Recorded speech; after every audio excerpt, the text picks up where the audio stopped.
પરમ પવિત્ર દેવીના ચરણોમાં વંદન કરીને અને સર્વ શક્તિ સ્વરૂપા માતાજીની કૃપાથી આજે આપણે એક અત્યંત મહત્વપૂર્ણ વિષય પર ચર્ચા કરવા જઈ રહ્યા છીએ।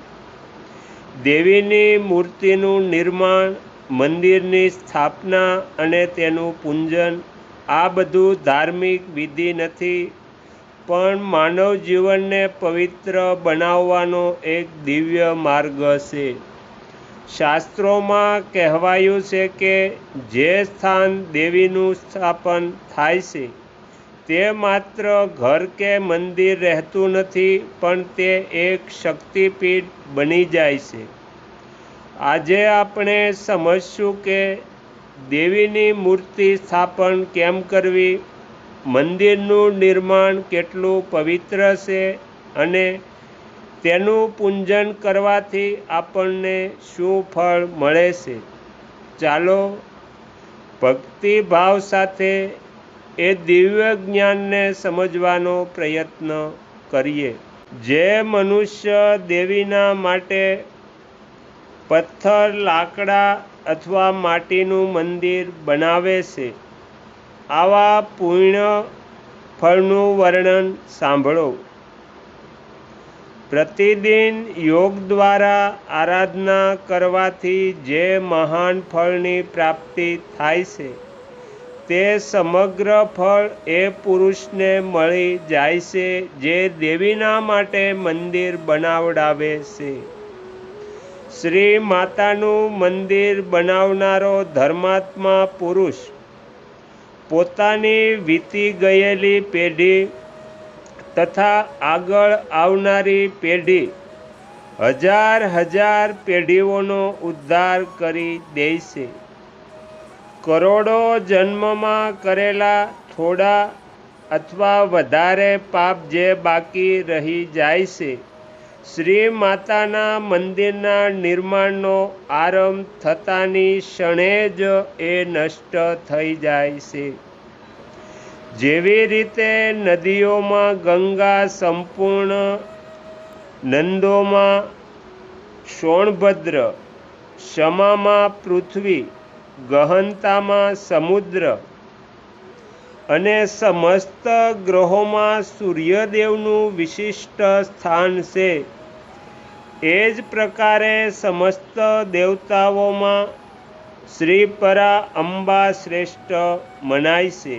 એ સમસ્ત દેવતાઓમાં મુખ્ય છે, જે એમના માટે મંદિર બનાવે છે તે જન્મે જન્મે પ્રતિષ્ઠ થાય છે। શુભ ઋતુ, શુભ ગ્રહ અને શુભ નક્ષત્રમાં દેવીની મૂર્તિની સ્થાપના કરીને મહામાયાના પ્રસાદથી મનુષ્ય કૃત્ય થઈ જાય છે।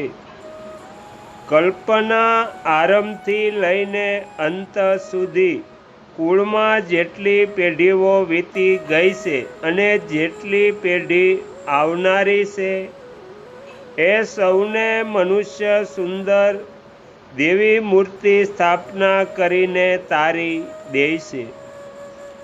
જે કેવળ જગતયોની પરા અંબાના શરણે જાય છે, એમને મનુષ્ય ન માનવા જોઈએ, તે સાક્ષાત દેવીના ગણ છે।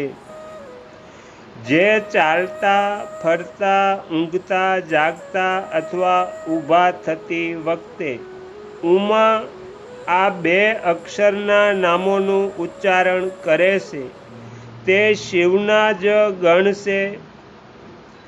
જે નિત્ય નૈમિત્તિક કર્મમાં પુષ્પ, ધૂપ અને દીપક દ્વારા દેવી પરાશિવાનું પૂજન કરે છે, તે શિવાના ધામમાં જાય છે।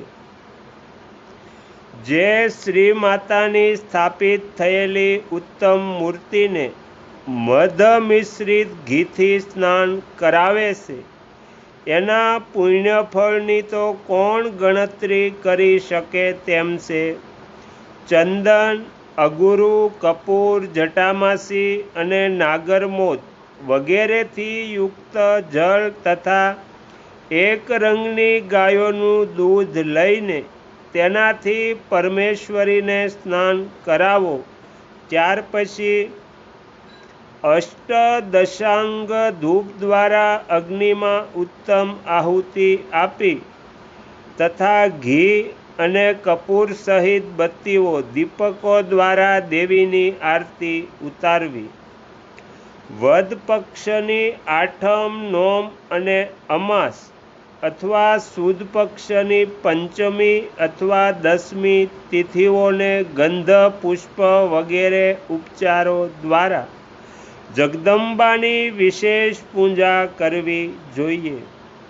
રાત્રિ સૂક્ત, શ્રી સૂક્ત અથવા દેવી સૂક્ત વાંચતા અથવા મૂળ મંત્રનો જપ કરતા દેવીની આરાધના કરવી જોઈએ. વિષ્ણુ કાંતા અને તુલસીને છોડીને બાકીના બધા પુષ્પો દેવીના માટે પ્રીતિકારક જાણવા જોઈએ. કમળનું પુષ્પ એમના માટે વિશેષ પ્રીતિકારક છે. જે દેવીને સોના ચાંદીના ફૂલ ચડાવે છે તે કરોડો સિદ્ધોથી યુક્ત એમના પરમધામમાં જાય છે.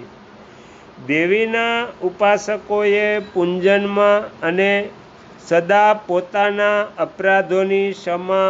અપરાધોની માટે ક્ષમા પ્રાર્થના કરવી જોઈએ. જગતને આનંદ પ્રદાન કરનારા પરમેશ્વરી પ્રસન્ન થાવો.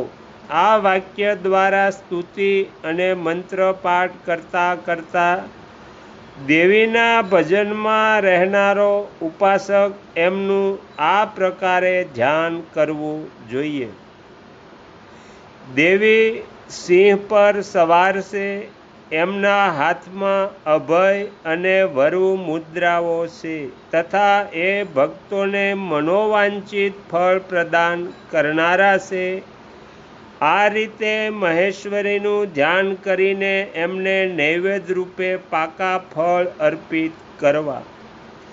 જે પરમાત્મા શંભુ શક્તિના નૈવેદ્યનું ભક્ષણ કરે છે તે મનુષ્ય પોતાના બધા પાપ કર્મને ધોઈને નિર્મળ થઈ જાય છે.